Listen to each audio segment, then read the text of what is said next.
कहानी है रामपुर गांव की, जहां के मर्द महिलाओं को हमेशा नीचा दिखाने की कोशिश में रहते।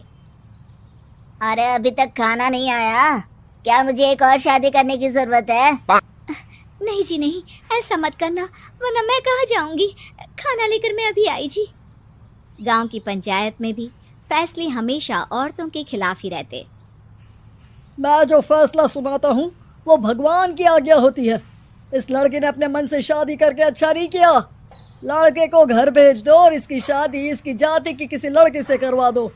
लेकिन ये लड़के, इसे तो गांव के बाहर निकाल दो। नहीं नहीं जमींदार साहब, ये क्या बोल रहे हैं? ऐसा नहीं हो सकता। मेरी बेटी मासूम है, इसे अच्छे बुरे की समझ नहीं है। अरे कहाँ जाएगी ये बेचारी? कहाँ जाएगी? इतनी चिंता है तो पूरे परिवार का गांव निकाला कर देते हैं। बेचारे पूरे बसे बसाए परिवार को गांव छोड़ना पड़ता है। चाहे जो हो, अगर बेटियों को कंट्रोल नहीं कर सकते तो गांव में रहने का कोई मतलब नहीं है। यहाँ औरतों को दब कर रहना होगा। कोई भी अपने हिसाब से कुछ नहीं कर सकता, सब ईश्वर की मर्जी से ही होगा। तभी गांव का एक आदमी दौड़ा दौड़ा आता है। सरपंच साहब, जमींदार साहब, वो कालिया है ना, उसकी बेटी पढ़ने के लिए शहर जा रही है। अच्छा, ये कब हो गया? और कालिया की हिम्मत कैसे हो गई ऐसा करने की? लेकर आओ उसे और उसकी बेटी को।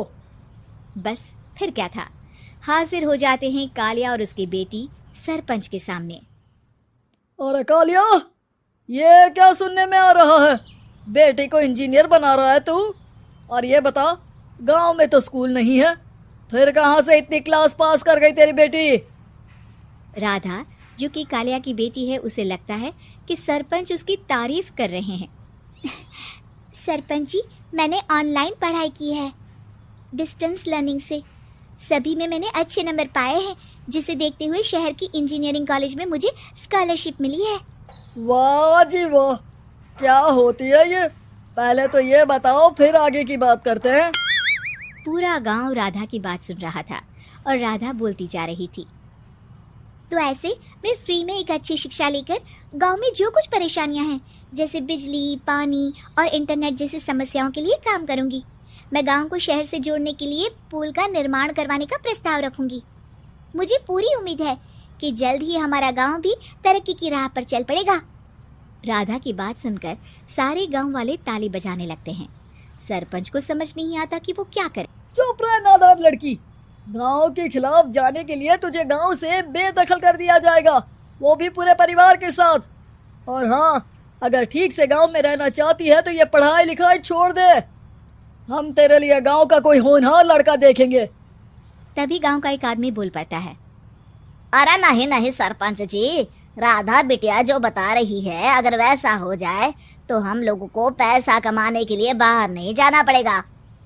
हाँ जी, और ना ही कोसों दूर पानी के लिए भटकना पड़ेगा। हमारे बच्चे भी अच्छी पढ़ाई कर सकेंगे और आगे बढ़ेंगे, ना कि हमारी तरह खेती करते बैठेंगे। क्यों गांव वालों, राधा बिटिया का साथ देना चाहिए ना। सरपंच देखता है कि गांव राधा के साथ है तो वो चुप हो जाता है। वो घर आकर अपने सलाहकार से बात करता है, जो बहुत ही चालाक किस्म का इंसान होता है। अरे सरपंच साहब, आपको बहुत ही होशियारी से काम लेना पड़ेगा।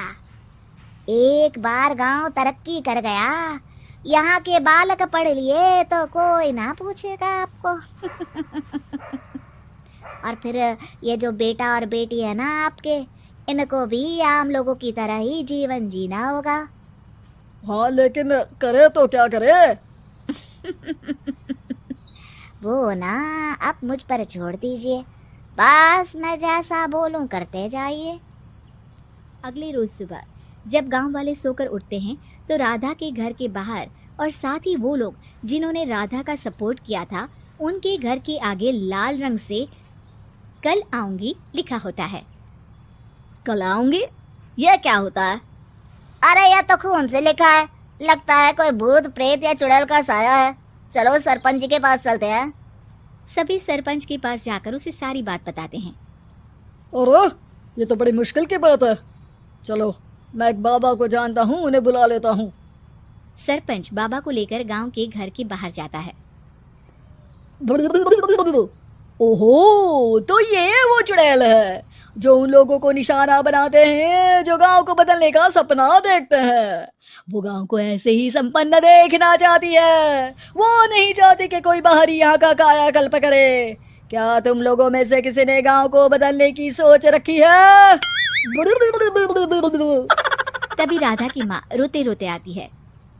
मेरी राधा घर से गायब हो गई है।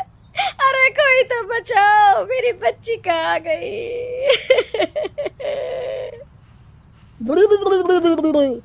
ले गई वो चुड़ैल, तेरी बच्ची को ले गई। अब वो उसे श्रापित करके छोड़ेगी। उस पर चुड़ैल का साया हो जाएगा। तभी बुरी सी हालत में राधा भी वहां आ जाती है। उसके बाल चुड़ैल की तरह फैले होते हैं और कपड़ों में खून लगा होता है। सभी राधा को देखकर डर जाते हैं। माँ, पता नहीं मुझे कौन उठा कर ले गया था। अरे दूर दूर हो जा चुड़ैल, अब हम लोग इस गांव में नहीं रुकेंगे। अरे कैसे बातें कर रहे हैं आप? कल तो आप मेरे भरोसे गांव का हुलिया बदलने, अपने बच्चों को पढ़ाने और तरक्की उन्नति की बात कर रहे थे, तो आज क्या हो गया आपको? ये फिर तुम लोगों को बहकाएगी। ये चुड़ैल गांव में आ चुकी है। ऐसे ही ये तुम्हारे घर के बच्चों को भी ले जाएगी। गांव वाले राधा को गांव से बाहर निकाल देते हैं।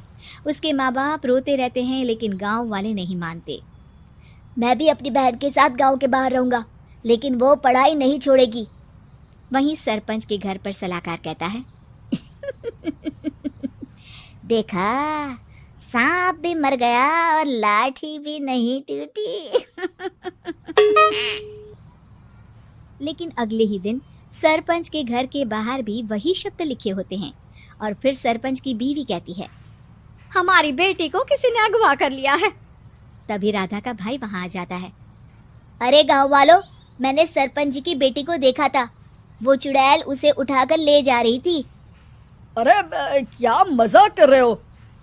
नहीं नहीं सरपंच जी, आप नहीं जानते। वो चुड़ैल अब आपकी बेटी में आ जाएगी, जैसे राधा के अंदर आ गई थी। तभी सरपंच की बेटी वैसी ही हालत में वहां आती है जैसे राधा आई थी। पापा, पता नहीं कैसे मैं गायब हो गई थी। चुड़ैल, इसके अंदर भी चुड़ैल का साया है, मारो इसे। अरे नहीं नहीं, इसे भी राधा के पास गांव के बाहर ही भेज दो।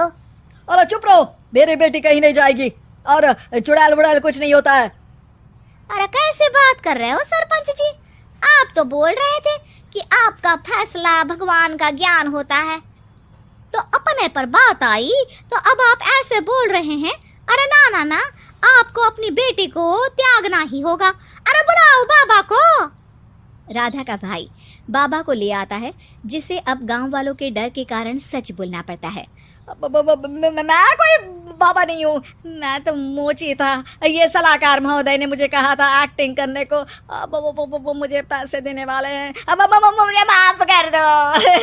गलती हो गई, मुझे माफ कर दो। तभी वहां राधा आ जाती है। देखा सरपंच जी, जब गांव के बच्चे साक्षर होंगे तो आप जैसे लोगों की चालाकी नहीं चलेगी।